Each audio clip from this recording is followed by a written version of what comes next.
ભગવાનનું નામ લો તો 1 કરોડ ગણું ફળ મળે.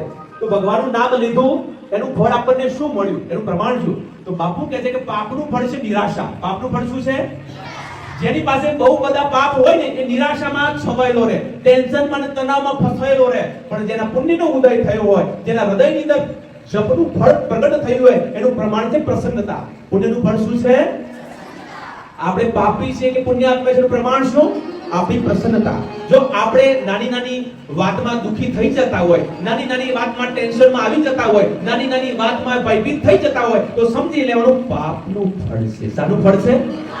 પણ નાના નાના સુખોમાં, નાના નાના પ્રસંગોમાં ચિત્ત આનંદિત થઈ જાય, પ્રસન્નિત થઈ જાય, દરેક પરિસ્થિતિમાં હૈયું આનંદિત રહે તો સમજી લેવાનું શાનું ફળ છે?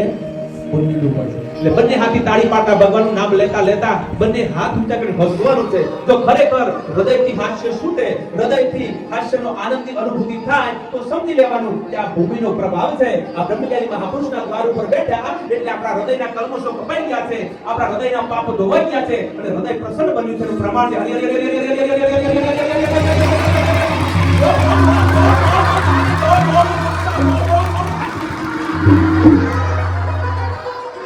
ભગવાન કી ભગવાન કી.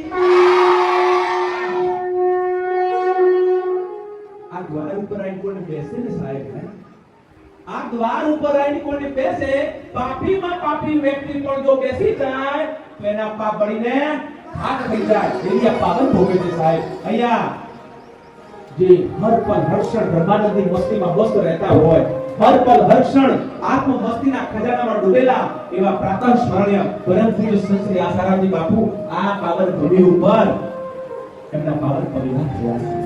કહેવાય છે કે તીર્થ છે, તીર્થનું નિર્માણ કોઈ જળ ન કરી શકે. તીર્થનું નિર્માણ કોણ કરે? હાલતા ચાલતા તીર્થ. એ તો આપણા સાચા સંતો અને મહાપુરુષો છે. સંત મહાપુરુષના જે ચરણ પડે એ તીર્થ બની જાય. શું બની જાય? શું બની જાય? તો બ્રહ્મચારી મહાપુરુષના ચરણ જે ભૂમિ પર પડ્યા હોય એ ભૂમિ તીર્થ છે. અને તીર્થ ભૂમિ પર બેસીને આપણે જપ કરીએ, ધ્યાન કરીને એનું પુણ્ય ફળ મળે ને મળે. ખૂબ પ્રેમથી હરી હરી હરી હરી હરી હરી હરી. કંજૂસ મારવાડી છે આમાં કોઈ છે? કંજૂસ મારવાડી છે નહીં હસી શકે. એક તો પાપી મનુષ્ય ના હસી શકે, એક પશુ ના હસી શકે. કદી તમે કૂતરાને હસતો જોયો? કૂતરું ના હસી શકે સાહેબ. ગધેડું હસી ના શકે? હસી શકે? હસવાની કલા આ સંસારમાં કોઈ પ્રાણી પાસે હોય તો કયું પ્રાણી છે? મનુષ્ય. કયું પ્રાણી? અને મનુષ્યમાં પણ જે પુણ્યાત્મા હોય એ હસી શકે. હરી હરી હરી હરી હરી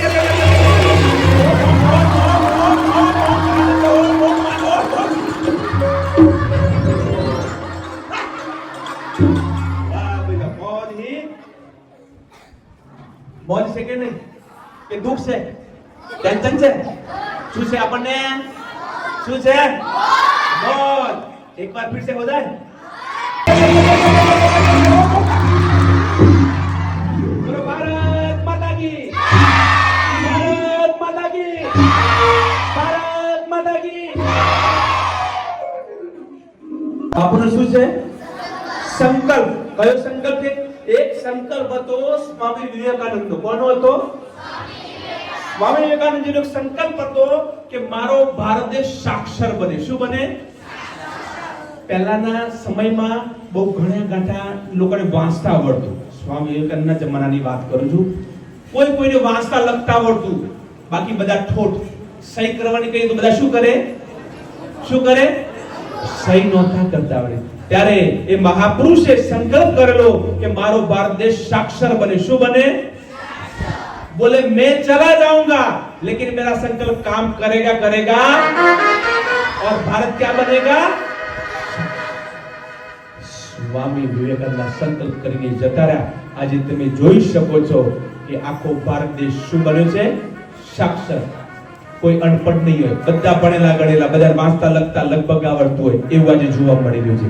એમ પ્રાતઃ સ્મરણીય પરમ પૂજ્ય બાપુનો એક સંકલ્પ છે. કયો ખબર છે? બાપુએ આજથી વર્ષો પહેલા આ સંકલ્પ બ્રહ્માંડમાં મોકલ્યો છે. એ સંકલ્પમાં મારો ભારત વિશ્વગુરુ બને. શું બને? શું બને? વિશ્વગુરુ બને. આખા વિશ્વની અંદર ભારતને સન્માનની દ્રષ્ટિથી, ભારતને આદરની દ્રષ્ટિથી, ભારતની જે જીવન જીવવાની પદ્ધતિ આખું વિશ્વ અપનાવશે એવો સંકલ્પ બાપુનો. ક્યાં બનેગા ભારત? एक साथ तो भारत क्या बनेगा? तो भारत क्या बनेगा? विश्वगुरु भारत क्या बनेगा? भारत क्या बनेगा? कौन बनाएगा? कौन बनाएगा? कौन बनाएगा? मुझे बापू कहते हैं कि भारतના વિશ્વગુરુ બનાવવાનો અમારો સંકલ્પ જરૂર સાકાર થશે. રાતથી બરાબર તમે 10-12 વર્ષ પહેલા જતા રહેશો ને, 20 વર્ષ પહેલા પાછળ જાઓ તો ભારતને કોઈ વિશ્વમાં ઓળખતું પણ નહોતું. ભારત એટલે મદારીઓનો દેશ, ભારત એટલે જાદુગરોનો દેશ, ભારતનું કોઈ નામ નિશાન નતું. આજે જો તો પૂરા વિશ્વની અંદર હું આદર સાથે કોનું નામ લેવામાં આવે છે? કોનું નામ લેવામાં આવે છે? પૂજ્ય બાપુના ચરણોમાં દીપ પ્રગટાવી સમિતિના તમામ ભાઈઓ અને બહેનોને આપણે વિનંતી કરી આગળ આવે અને બાપુના ચરણોમાં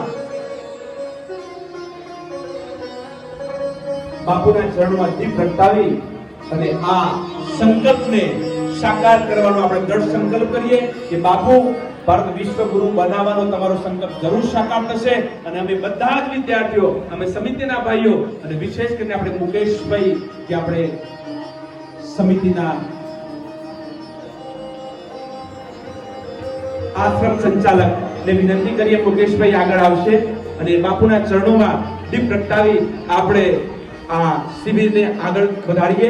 સમિતિના તમામ ભાઈઓ આગળ આવી જાઓ. પ્રભુ તમામ ભાઈઓ આગળ આવી જાઓ.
आयु